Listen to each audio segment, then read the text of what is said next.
Nagkauyon ang Sugbo ug Bohol sa pagtinabangay sa dako nga proyekto, ang Cebu-Bohol Expressway.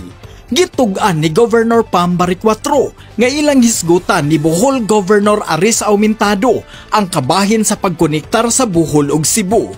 Me and Governor Aumentado, we are lobbying for the fast-track project for the Cebu-Bohol Expressway. So this would really help in our tourism and also our economic growth in both provinces. So amo nang ginalabi karon ni Governor Aumentado.